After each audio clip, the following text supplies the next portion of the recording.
The August heat in Augusta, Georgia was stifling, like a heavy wool blanket that made breathing feel laborious.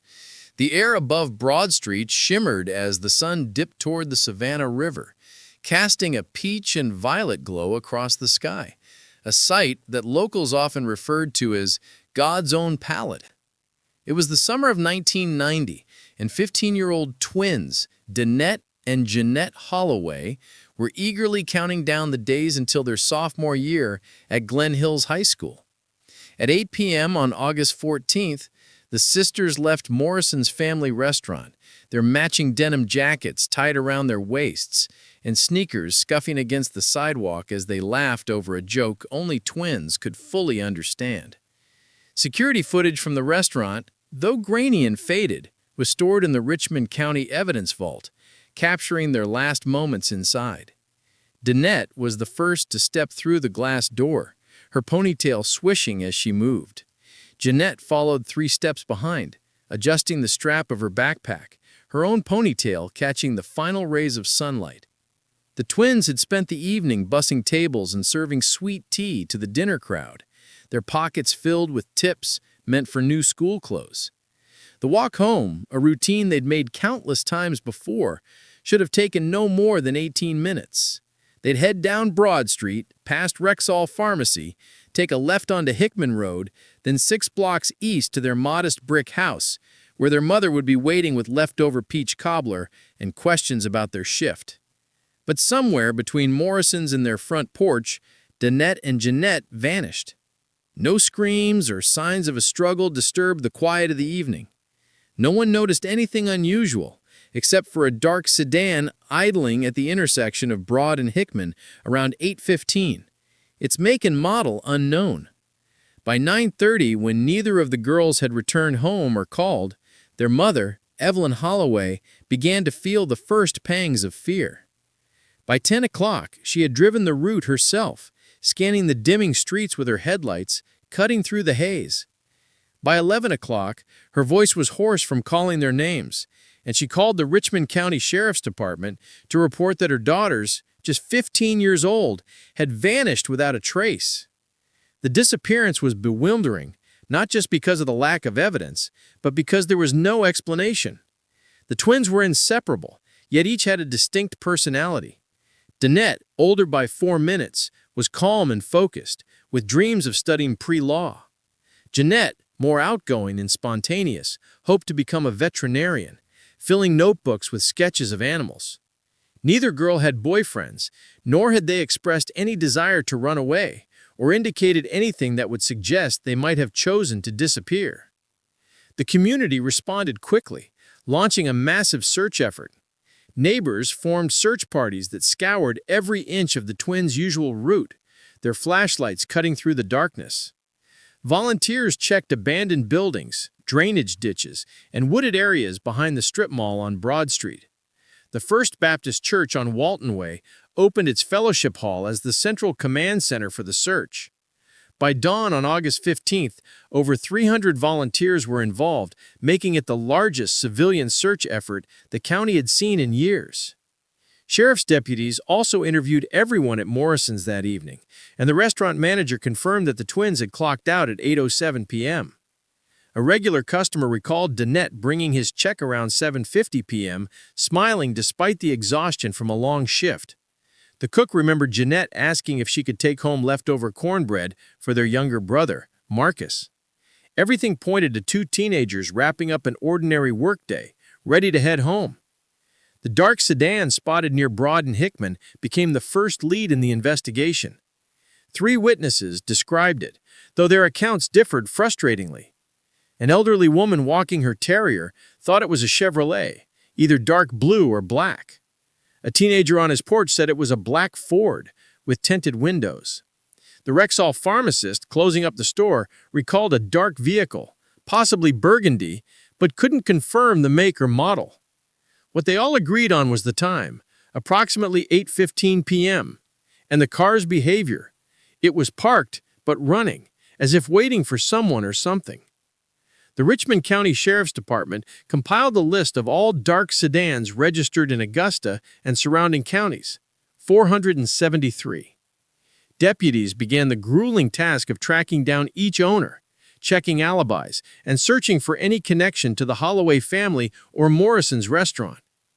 Despite exhaustive efforts, the hope of finding the girls alive faded with each passing hour. By the third day, FBI agents joined the investigation, bringing federal resources and expertise. They interviewed the twins' classmates, examined their bedrooms for clues about their state of mind, and searched their school lockers for any signs of hidden troubles. What they found was heartbreakingly normal. Neatly completed homework assignments, posters of New Edition and Janet Jackson on the walls, and a shared diary filled with teenage musings about classes, friends, and their future dreams. The last entry, dated August 13th, read simply, "One more year until we can get our licenses. Freedom is coming." The search expanded far beyond the twins' walking route. Volunteers scoured creek beds and searched the Savannah River's banks. Helicopters with thermal imaging flew over the area, but the technology was ineffective against the dense Georgia pine canopy. Tracking dogs followed scent trails that abruptly ended at the curb on Hickman Road, suggesting the twins had been loaded into a vehicle. As August turned to September, with no breakthroughs, no ransom demands, and no bodies found, Augusta began the painful process of accepting an unbearable truth. The twins, beloved daughters of the community, had simply vanished. The search continued, but hope slowly gave way to grim determination, with the community hoping only to recover their remains for closure. For 33 years, the question would haunt everyone who knew their names. What happened to Danette and Jeanette Holloway during those 18 minutes? The answer would remain hidden, not in the earth, but in plain sight, carried by a man who would walk among them for decades. His terrible secret sealed behind a smile that deceived an entire city. Before we delve deeper into this case that shocked Georgia, take a moment to share where you're watching from in the comments below. These stories unite us, reminding us that the search for truth and justice knows no boundaries. The disappearance of the Holloway twins marked the end of Augusta's innocence, the moment when doors that never needed locks were bolted shut. Parents who once allowed their children to roam freely began to track their every movement. A community that once prided itself on trust learned that evil doesn't always announce itself with obvious signs. Somewhere in that humid Georgia night, a predator took 2 lives, spending the next 3 decades living among the very people he had harmed, attending vigils held in the twins' memory, offering sympathy to a mother whose grief he had caused. The case grew cold, buried under newer cases and limited resources, filed away in a basement labeled with the names Holloway, Danette, and Jeanette, and the year 1990. But the story didn't end there. It would resurface 3 decades later with a discovery so shocking that Augusta would be forced to confront an uncomfortable truth about the monsters who hide in plain sight and the power of science to finally give a voice to victims long silenced. In 1990, the Richmond County Sheriff's Department, though competent, was understaffed and served a population of nearly 200,000 people across urban Augusta and surrounding rural areas. Sheriff Roland Patterson, a 30-year veteran known more for his political acumen than investigative innovation, found himself thrust into the most high-profile case of his career with limited resources and expertise. The investigation into the disappearance of the Holloway twins began with focused determination, but soon hit the limitations that would hinder it for years.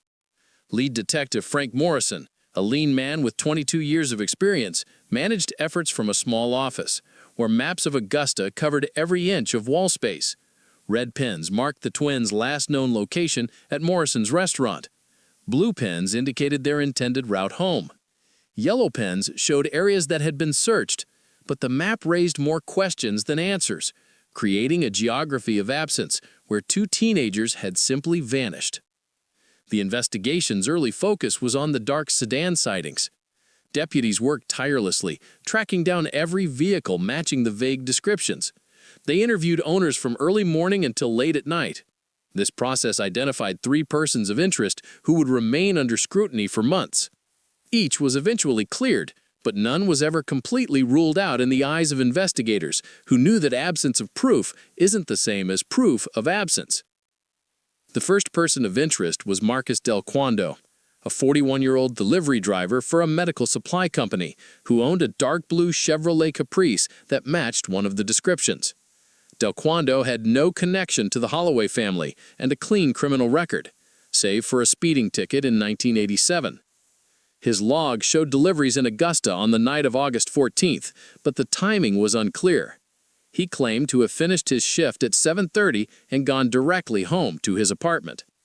His landlady said she thought she heard him come in around 8 o'clock, but she wasn't sure. Without evidence to dispute his account, the detectives released him, though his name remained in the case file. The second person of interest was Jerome Williams, a 28-year-old construction foreman who drove a black Ford Taurus and had been seen near Morrison's on several occasions. Williams knew several families on Hickman Road, though not the Holloway family directly. He also had a troubling history, including an arrest for domestic violence in 1988, though charges were dropped when his girlfriend refused to testify. Williams couldn't provide an alibi for the evening of August 14th, claiming he was alone at home watching television. His polygraph results were inconclusive. A search of his vehicle turned up nothing, but his volatile temper and proximity to the area kept him on the list of suspects. The third person of interest came from an unexpected direction, Robert Chen, a 35-year-old photographer who ran a small studio on Broad Street, just 3 blocks from Morrison's. Chen had photographed the Holloway twins for their school portraits the previous spring and had told colleagues they were particularly photogenic. When questioned, he became defensive, insisting that his interest in the girls was purely professional.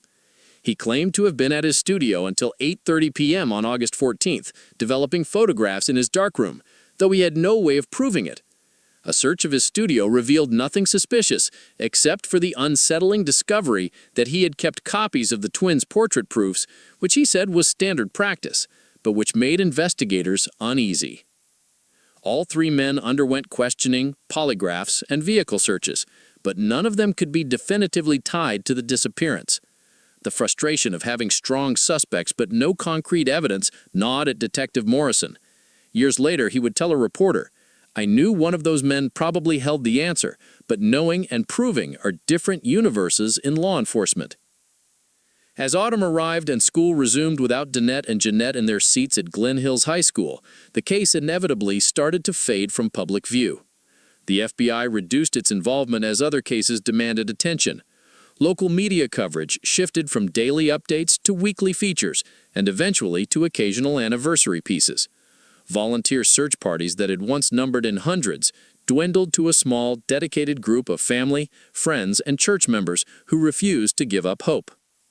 For Evelyn Holloway, the mother who had reported her daughters missing, the gradual winding down of the investigation felt like a second loss as painful as the first. A 38-year-old nurse at University Hospital, Evelyn had raised her 3 children alone after her husband's death from a heart attack when the twins were just 7 years old. She had worked double shifts to provide stability and opportunity, believing that hard work and faith would shield her family from the worst of what the world could offer. The twins' disappearance shattered that belief with brutal finality. In the weeks following August 14th, Evelyn transformed her modest brick house into an informal command center that would remain operational for 30 years. The dining room table disappeared beneath maps, flyers, and binders containing every piece of information about the case. A second phone line was installed, its number distributed on missing person posters that Evelyn printed at her own expense and distributed throughout Georgia and neighboring states. The walls of what had been the twins' shared bedroom became a shrine where Evelyn preserved every detail exactly as they had left it, from the unmade beds to the textbooks open to pages they would never finish reading. Marcus Holloway, 13 years old when his sisters vanished, watched his mother's transformation with a mixture of admiration and concern. Where grief might have broken another person, it seemed to forge her into something harder, more focused, more determined to extract meaning from tragedy. She attended every town hall meeting about community safety.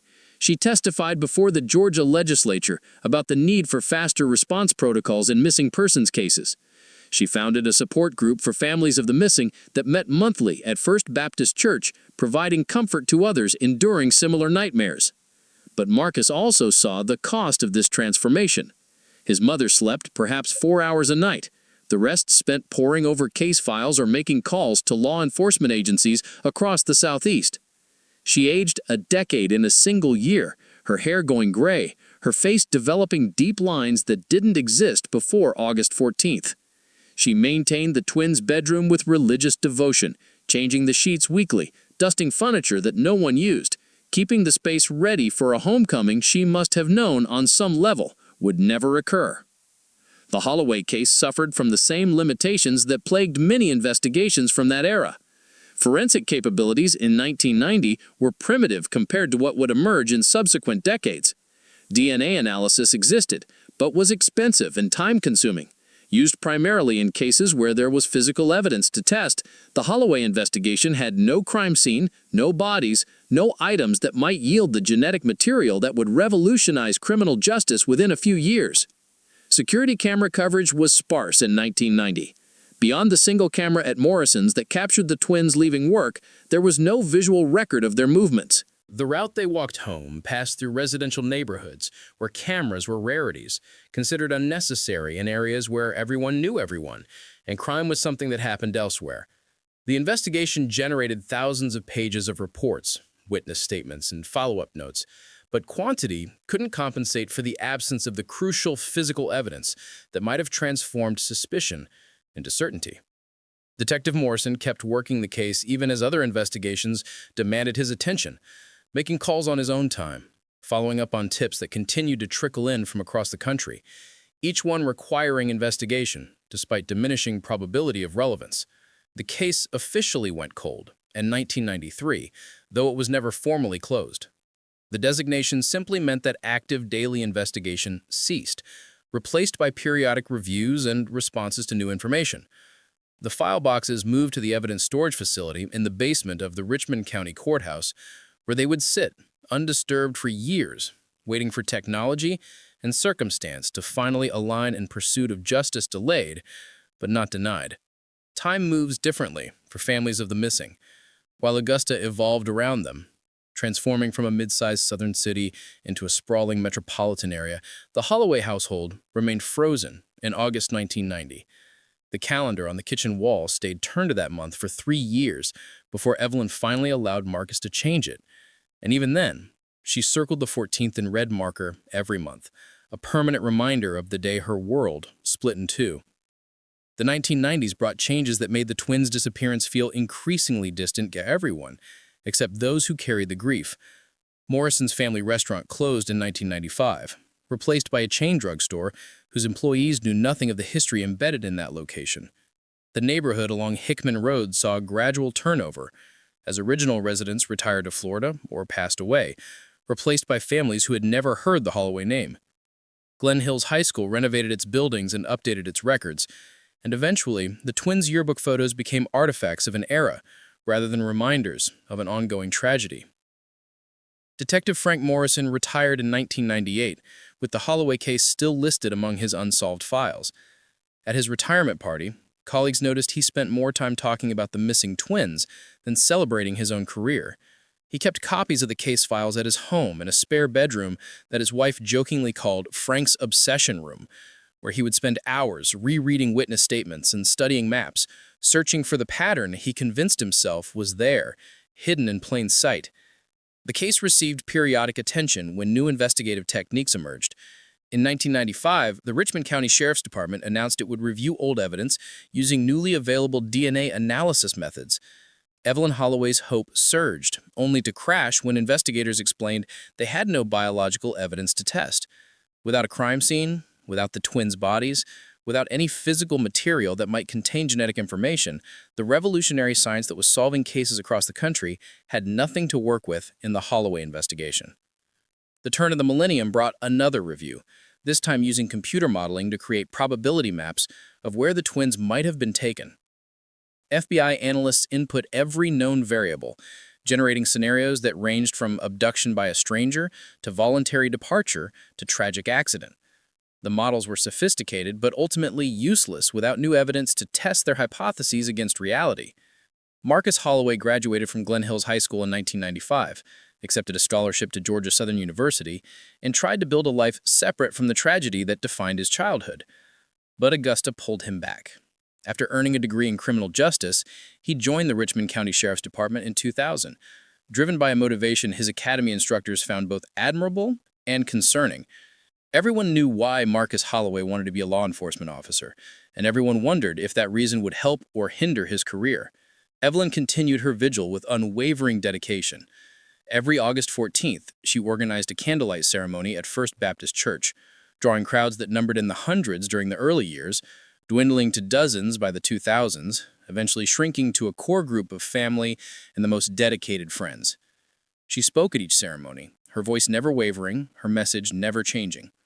Someone knows what happened to my daughters, and until they speak, I will keep asking. The missing persons posters that Evelyn had printed and distributed in 1990 became historical documents. The twins' faces, forever 15, smiled from yellowed flyers that occasionally surfaced in old filing cabinets or between the pages of forgotten books. Age progression images were created in 1995, 2000, 2005, and 2010, showing what Danette and Jeanette might look like as they aged. But these computerized predictions felt hollow to Evelyn, who knew in her heart that her daughters had never gotten the chance to age past that August evening. The Holloway case became part of Augusta's collective memory, a cautionary tale told to each new generation of teenagers about the dangers that could lurk even in familiar places. Parents used it to justify stricter rules and earlier curfews. Teachers referenced it during safety assemblies. The story took on an almost mythical quality, the details softening and distorting over time, until some younger residents weren't entirely sure if the twins had been real people or urban legend. But they had been real. The evidence of their existence filled Evelyn's house. Photographs documenting their progression from identical infants to gangly middle schoolers to the poised 15-year-olds who walked out of Morrison's restaurant one last time. Report cards showing steady B averages and teacher comments praising their kindness. A shared diary filled with observations about friends and homework and the small dramas that constitute teenage life. These artifacts proved that Danette and Jeanette Holloway had lived, had dreams, had futures that were stolen in 18 minutes. The investigation's periodic reviews always reached the same frustrating conclusion without new evidence or witness testimony. The case remained unsolvable. The three original persons of interest were re-interviewed multiple times over the years. Marcus Delacroix died in a car accident in 2003. Jerome Williams served time for assault in 2007, but was never charged with anything related to the twins. Robert Chen closed his photography studio in 2010 and moved to Florida, leaving no forwarding address. As 2020 approached, marking 30 decades since the disappearance, Evelyn Holloway was 71 years old and in failing health. Diabetes and heart disease, exacerbated by decades of stress and sleepless nights, had taken their toll. She knew, though she never spoke it aloud, that time was running out for her to get the answers she had devoted her life to finding. Marcus, now a detective himself in the same department where her mother's case had gone cold, watched his mother's decline with helpless frustration. He had joined law enforcement specifically to help solve his sister's disappearance, but found himself hamstrung by the same limitations that had stopped the original investigation. No new evidence, no witnesses coming forward, just the same dead ends his predecessors had encountered. The 30th anniversary vigil in August 2020 was smaller than usual. COVID-19 restrictions limiting the gathering to immediate family and a handful of faithful friends. Evelyn spoke from a wheelchair, her voice weaker, but her message unchanged. Marcus stood beside her, his uniform crisp, his face a mask of professional composure that cracked only when his mother's voice broke on certain words. Daughters, justice, truth. What none of them knew, as they stood in the parking lot of First Baptist Church, candles flickering in the humid Georgia night, was that the answer to their decades-long question was closer than they had ever imagined, waiting in a place that had been overlooked simply because it seemed too obvious, too mundane, too close to the original search area to possibly contain the secret that had eluded them for 30 years. Chapter 4. The Discovery in the Darkness. November 2023 arrived in Augusta with unseasonable warmth. The kind of fall spring that makes Georgians suspicious of what winter might bring in retaliation. Deputy Sarah Chen, no relation to the long-departed photographer Robert Chen, was 26 years old and knew enough to the Richmond County Sheriff's Department that she still got assigned the calls no one else wanted: trespassing at abandoned properties, noise complaints, welfare checks on elderly residents who hadn't been seen in days. The call that came through dispatch at 2:15 on the afternoon of November 9th seemed routine enough. A construction crew preparing to demolish an old warehouse on Industrial Boulevard had reported possible human remains discovered during preliminary excavation. Chen responded with the weary expectation that she would find animal bones or historical burial sites, something requiring paperwork, but not investigation. The warehouse had been part of Augusta's industrial corridor since the 1950s, a sprawling complex that had housed everything from textile operations to furniture manufacturing before falling into disuse in the early 2000s. The building was scheduled for demolition to make way for a mixed-use development, another sign of Augusta's ongoing transformation from its industrial past into something newer and harder to define. Chen arrived to find the construction foreman, a weathered man named Tommy Wade, standing beside a backhoe whose bucket had been frozen in mid-lift. WAD's face had the gray pore of someone who had seen something they wished they could unsee. He pointed toward a section of exposed earth where the concrete floor had been broken up, revealing what had been hidden beneath for decades. The remains were in a shallow depression that had been covered by the warehouse's original foundation, poured sometime in the 1950s, but expanded with additional concrete work in 1990, according to building permits Wade had reviewed. The bones were clearly human, two sets positioned close together, small enough to suggest teenagers or young adults. Scattered among the skeletal remains were fragments of fabric disintegrated by time, but preserving hints of denim and cotton, and there, partially buried in the red Georgia clay, two tarnished pieces of jewelry that would transform this discovery from a tragic finding into the answer Augusta had been seeking for 33 years. Chen secured the scene immediately, calling for backup and the medical examiner while establishing a perimeter that kept the construction crew at a distance.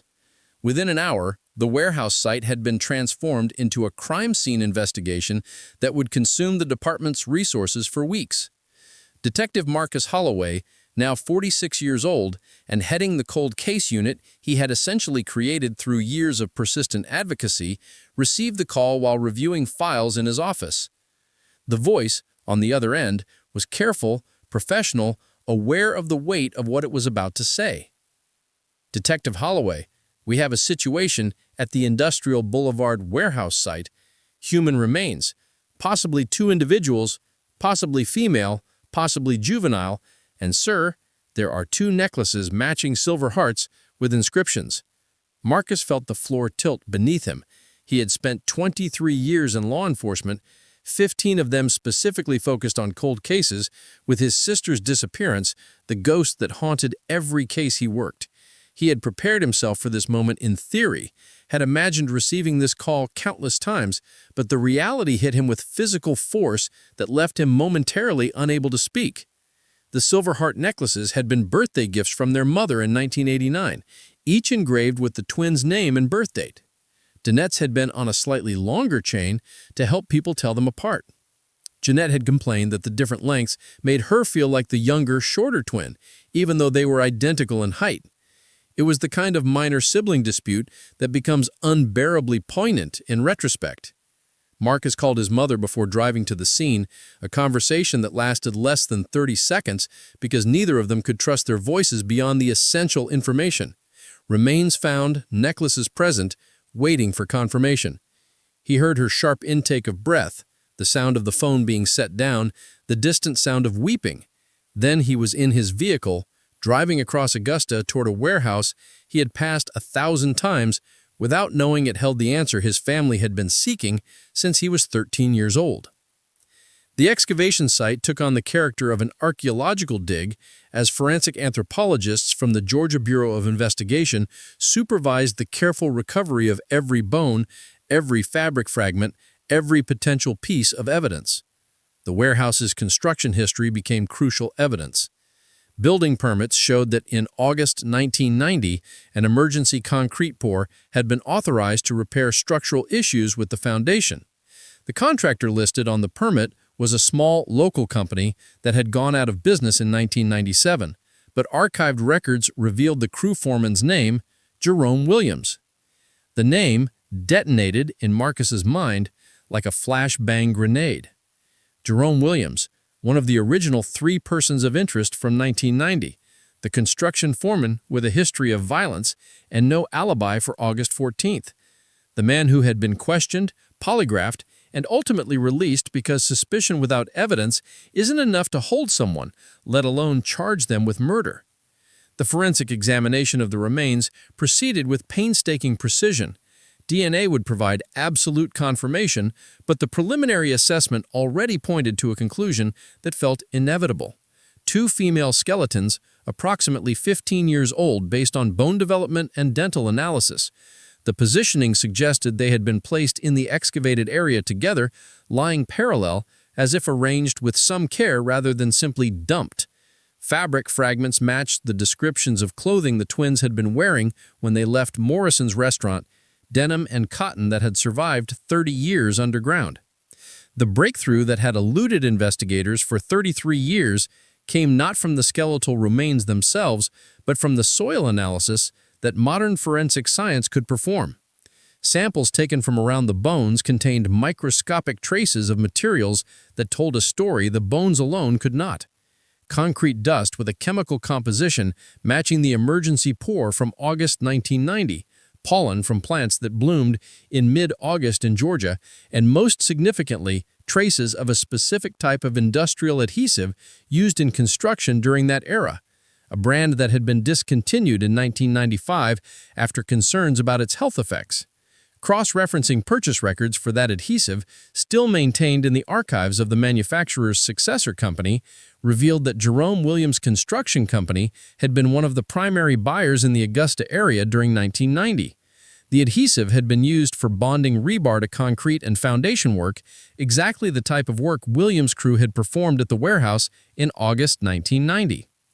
The investigation accelerated with a momentum that felt almost miraculous after decades of stagnation. Williams, now 61 years old, was located living in a modest apartment on the south side of Augusta, working part-time as a maintenance supervisor at a storage facility. Surveillance established his routines while investigators built their case, knowing they would have one chance to get this right. The most damning evidence came from an unexpected source. Williams's ex-wife, divorced from him since 1998, contacted the tip line after seeing news coverage of the discovery. She claimed she had been too frightened to reveal 30 years earlier information about her then-husband's behavior in the days following August 14th. Linda Williams, now Linda Martinez, after remarrying, met with Detective Holloway at the Sheriff's Department on November 15th. She was 58 years old, hands trembling as she held a coffee cup, eyes reflecting the weight of carrying a secret for 30 years. Her testimony would provide the human context for the forensic evidence. The why behind the what. He came home that night, covered in red clay, she began, her voice barely above a whisper. August 14th, 1990. I remember because it was a Tuesday, and Tuesdays he usually finished work by 6. But that night he didn't get home until almost midnight. His clothes were filthy, not just dirty from regular work, but stained with clay and concrete dust. He told me there had been an emergency at a job site, foundation work that couldn't wait. She paused, gathering courage to continue. The next morning I noticed scratches on his arms, deep ones, like fingernail scratches. When I asked about them, he got angry in a way that scared me. He said I needed to mind my own business, that accidents happen on construction sites. I didn't push because Jerry had a temper, and I had learned not to provoke it. Linda's testimony continued, detailing her ex-husband's behavior in the weeks following the twins' disappearance. He had become paranoid, obsessive about news coverage, angry when missing person posters appeared around the neighborhood. He had forbidden her from speaking to police when they canvassed the area, claiming they would twist innocent words into accusations. And most chillingly, he had insisted they attend one of the early vigils for the missing twins, standing in the crowd while Evelyn Holloway pleaded for information about her daughters. He wanted to see what people were saying, Linda explained. He wanted to know what the police knew. I didn't understand it at the time, or maybe I didn't want to understand it.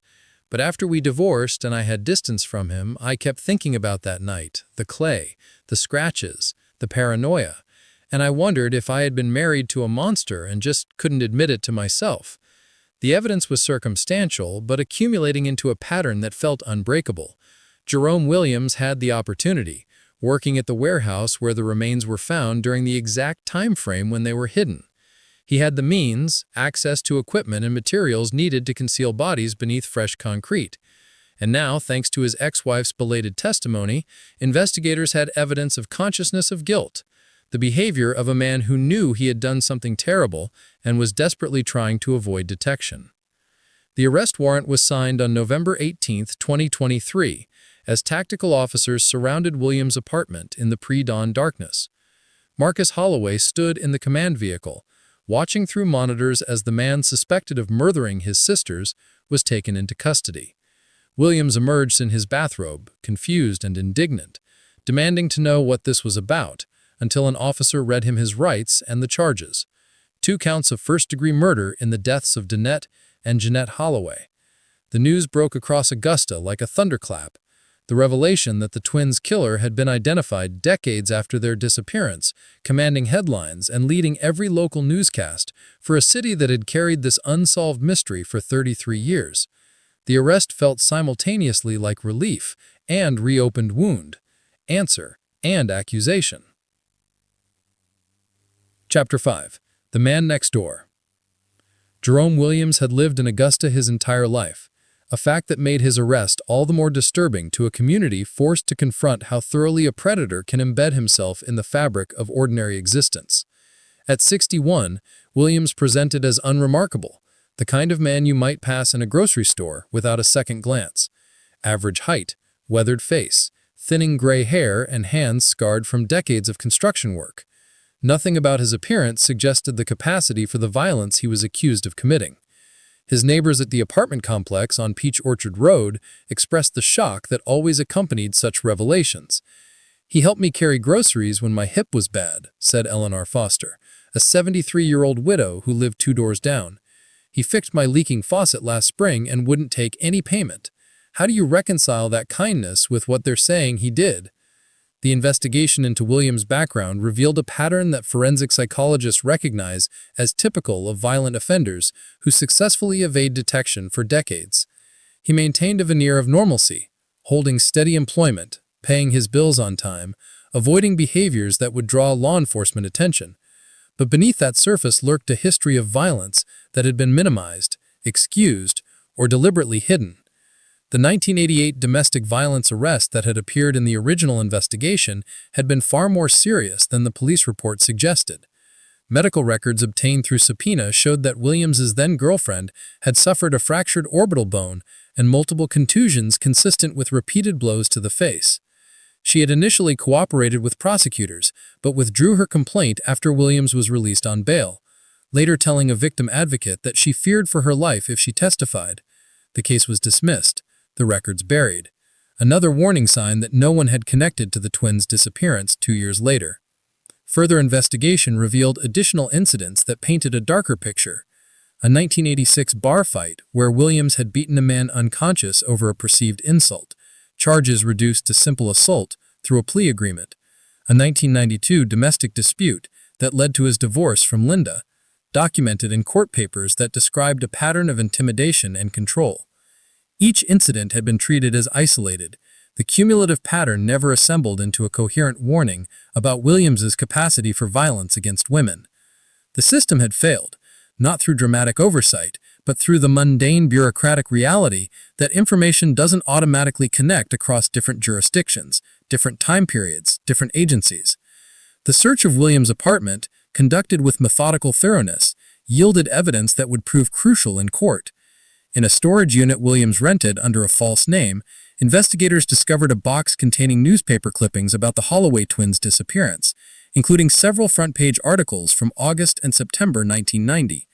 The clippings had been preserved carefully, protected in plastic sleeves, organized chronologically. It was the collection of someone obsessed with his own crime, someone who derives satisfaction from reliving it through media coverage. Also in the storage unit was a work journal Williams had maintained during his construction years, logging jobs and materials and crew assignments. The entry for August 14, 1990 was notable for its absence. The pages jumped from August 13th to August 15th, with the 14th apparently torn out, but forensic document examiners examining the journal under specialized lighting could read the impression of writing that had pressed through from the missing page onto the one beneath it. The words were fragmentary, but devastating. Warehouse and foundation and emergency pour, and most chillingly, no one will know. The forensic evidence from the warehouse site provided the scientific certainty that would eliminate reasonable doubt. DNA extracted from bone marrow confirmed the remains were those of Danette and Jeanette Holloway, ending any slim possibility that the discovery might be coincidental. The microscopic trace evidence, the industrial adhesive, the concrete composition, the pollen profile, all supported the conclusion that the twins had been buried at the warehouse in August 1990 during the emergency foundation work that Jerome Williams had supervised. The medical examiner's analysis of the skeletal remains revealed cause of death, blunt force trauma to the skulls, consistent with a heavy instrument striking from behind. The twins had been attacked from the rear, given no opportunity to defend themselves or flee. The fracture pattern suggested a single powerful blow to each victim, delivered with the kind of force that comes from rage or determination, or both. Reconstruction of the crime became possible through the combination of forensic evidence and Linda Williams's testimony. Investigators theorized that Jerome Williams, who had been a regular at Morrison's restaurant and had noticed the twins during their shifts, had followed them when they left work on August 14th. The dark sedan witnesses had seen idling near the corner of Broad and Hickman was Williams' black Ford Taurus. He had intercepted the twins along their route home, possibly offering a ride as storm clouds gathered overhead, possibly simply forcing them into his vehicle. Why he had targeted them specifically remained unknown. Perhaps they had rejected his attention at the restaurant.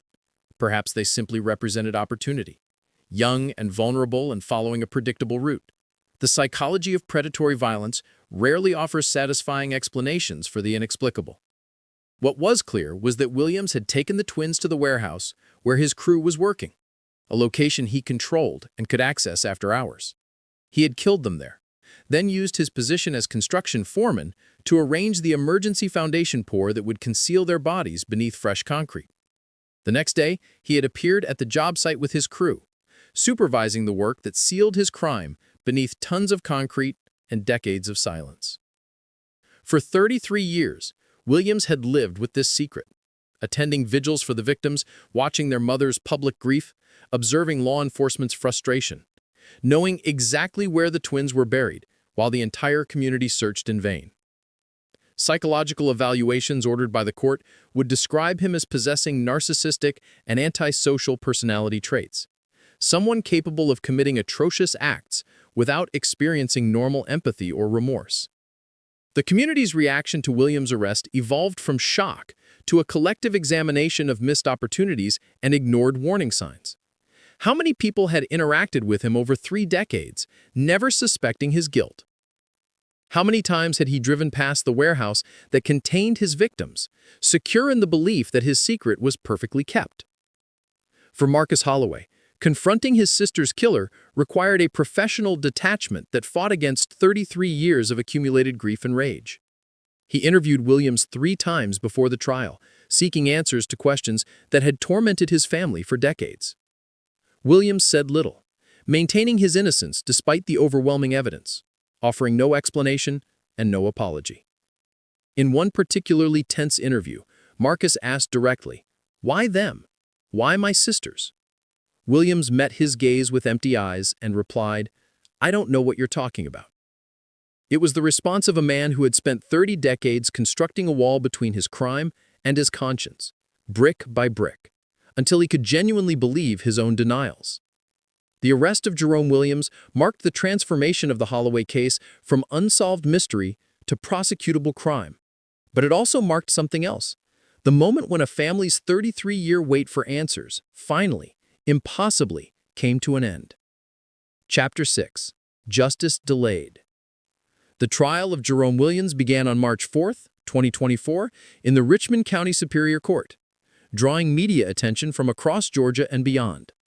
The courtroom's oak-paneled walls and high ceiling lent gravitas to proceedings that felt this like a legal formality and more like a ritual of collective reckoning.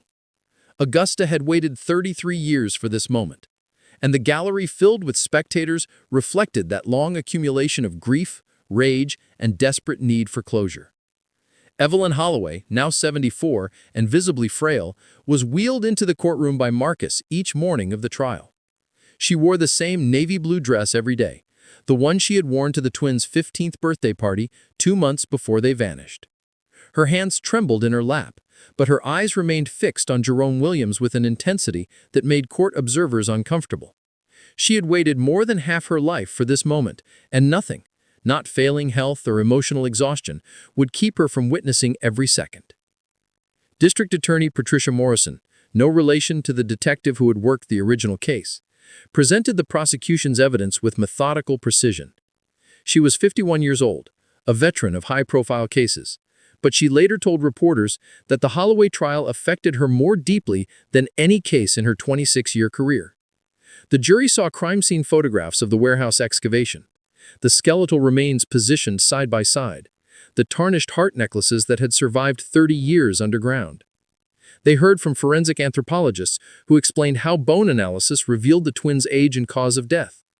They examined evidence bags containing fabric fragments and soil samples, the scientific proof that transformed theory into certainty. Linda Williams took the stand on the 4th day of testimony, her voice steady despite obvious nervousness. She recounted that August night in 1990 when her then-husband had come home covered in red clay and concrete dust, the scratches on his arms, his paranoid behavior in the weeks that followed. Defense attorney Robert Kramer attempted to discredit her testimony, suggesting that a bitter divorce had motivated her to fabricate accusations against her ex-husband. But Linda's response silenced the courtroom. "I've carried this for 33 years, she said, tears streaming down her face. I was too scared to speak when it mattered, and 2 families paid the price for my cowardice. I can't undo that, but I can tell the truth now and live with whatever consequences come from it." The forensic evidence proved overwhelming. Dr. Alana Rodriguez, a trace evidence specialist from the Georgia Bureau of Investigation, testified about the industrial adhesive found in soil samples from the burial site. She explained how this particular brand had been discontinued in 1995, making it possible to narrow the timeline and identify purchasers. The records showing Williams Construction Company as a primary buyer were entered into evidence, accompanied by invoices bearing his signature. The prosecution's star witness was Detective Frank Morrison, the original lead investigator who had retired in 1998 but had never stopped thinking about the Holloway twins. Now 78 years old and walking with a cane, Morrison took the stand and provided context that only someone who had lived with the case for decades could offer. He described the 1990 investigation, the 3 persons of interest, including Williams, the frustration of having suspicions but no evidence. His testimony carried the weight of professional regret, the knowledge that if forensic technology had been more advanced, if investigative resources had been more abundant, if just one piece of evidence had been discovered earlier, perhaps the Holloway families wouldn't have endured 33 years of uncertainty. I interviewed Jerome Williams 4 times in 1990, his voice heavy with emotion. He was nervous, defensive, but that could describe any number of people we questioned. We had no physical evidence connecting him to the twins. We had no witnesses placing him with them. All we had was gut instinct, and gut instinct isn't enough to arrest someone, let alone convict them. The defense's strategy focused on the passage of time and the reliability of decades-old memories. Kramer argued that Linda Williams' testimony was tainted by years of acrimony following a difficult divorce. He challenged the forensic evidence, suggesting that trace materials could have been introduced through contamination or coincidence. He emphasized that Williams had no prior convictions for violent crimes, a claim that ignored the pattern of violence documented in arrest reports and witness statements. Williams himself chose not to testify, a decision that surprised no one who had observed his demeanor throughout the trial. He sat at the defense table with an expression of studied indifference, occasionally leaning to whisper to his attorney, but showing no visible reaction to even the most damning testimony. Psychological experts would later describe this as consistent with antisocial personality disorder, the inability to connect emotionally with the suffering his actions had caused. The arrest of Jerome Williams marked the transformation of the Holloway case from unsolved mystery to prosecutable crime. But it also marked something else. The moment when a family's 33-year wait for answers, finally, impossibly, came to an end. The need to hope that my sisters might somehow still be alive, and the need to know the truth, even if it destroyed that hope. Finding them gave us truth, but took away the last shred of possibility that this story might have a different ending. Justice can't restore what was taken from us, but it can acknowledge that their lives mattered, and their deaths demand accountability. The jury deliberated for 7 hours before reaching their verdict. The courtroom fell silent as the foreman, a retired teacher named Dorothy Ellis, stood to deliver the decision that would close a chapter in Augusta's history that had remained open for more than 3 decades. We, the jury, find the defendant Jerome Williams guilty of murder in the first degree in the death of Danette Holloway. The words seemed to echo in the stillness that followed. Then, we, the jury, find the defendant Jerome Williams guilty of murder in the first degree in the death of Jeanette Holloway. Evelyn Holloway collapsed into tears, her body shaking with sobs that represented not just relief, but the release of 33 years of accumulated grief. Marcus held her, his own tears falling silently as the courtroom erupted in reaction. Some spectators wept, others embraced. A few called out words of gratitude to the jury. Judge Catherine Reynolds had to restore order with her gavel, though she made no effort to hide her own emotional response to the verdict. Sentencing came 2 weeks later. Georgia law mandated life imprisonment for murder in the first degree, but Judge Reynolds had discretion regarding the possibility of parole. She took 20 minutes to explain her reasoning before announcing that Jerome Williams would serve 2 consecutive life sentences without the possibility of parole, ensuring he would die in prison. "Mr. Williams, you robbed 2 young women of their futures," Reynolds said, her voice steady but edged with steel. "You robbed their family of 33 years that could have been spent healing instead of searching. You robbed this community of its sense of safety and trust. The law provides for mercy in appropriate circumstances, but I find none here. You will spend whatever remains of your life contemplating the enormity of what you've done, though I suspect you lack the capacity for genuine remorse." Williams showed no reaction to the sentence, maintaining the same empty expression he had worn throughout the trial. As officers led him from the courtroom in shackles, he didn't look back at the gallery where Evelyn Holloway sat, the mother whose daughters he had killed and whose life he had devastated. The conviction brought closure of a sort, but closure is never as simple as justice served. Evelyn lived just long enough to see Williams sentenced, passing away peacefully in her sleep 3 months later in June 2024.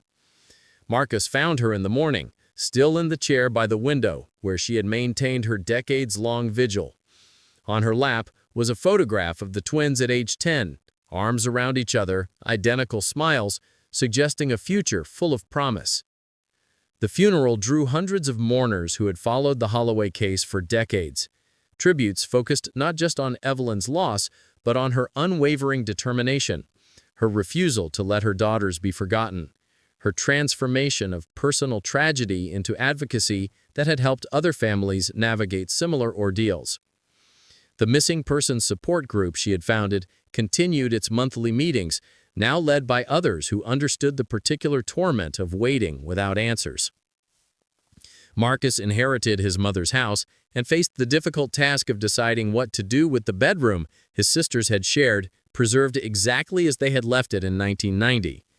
He ultimately donated the twins' belongings to the Georgia Cold Case Archive, a repository established to maintain evidence and memories of victims whose cases had finally been solved. The archive would ensure that Danette and Jeanette Holloway were remembered not just as victims, but as individuals whose lives had value beyond their tragic end. The city of Augusta responded to the case's resolution with both relief and introspection. The vacant lot where the warehouse had stood was transformed into a memorial park dedicated to missing persons, with a granite monument bearing the twins' names and the simple inscription, "Gone but never forgotten. Found but never replaced." The park included a walking path lined with trees, each sponsored by families of missing persons from across Georgia, creating a living memorial that would grow and change with the seasons. Richmond County Sheriff's Department established the Holloway Cold Case Initiative, committing resources to reviewing unsolved missing persons cases using modern forensic techniques. The program was funded through a combination of state grants and private donations, many from Augusta residents who had followed the twins case and wanted to ensure other families might receive answers without waiting 33 years. Marcus continued his work in law enforcement, now recognized as an expert in cold case investigation. He lectured at the Georgia Public Safety Training Center, teaching younger officers that persistence matters, that cases are never truly cold as long as someone refuses to forget, that advances in forensic science mean today's impossible case might be tomorrow's solved mystery. Jerome Williams died in prison in November 2025, less than 2 years after his conviction. A heart attack took him in his sleep, denying victims' families the satisfaction of seeing him serve decades behind bars, but ensuring he never experienced freedom again. Marcus attended the notification meeting when the prison informed next of kin of Williams' death, finding himself surprised by his own lack of reaction. The man who had haunted his family for 33 years had become in the end just another statistic in the prison system.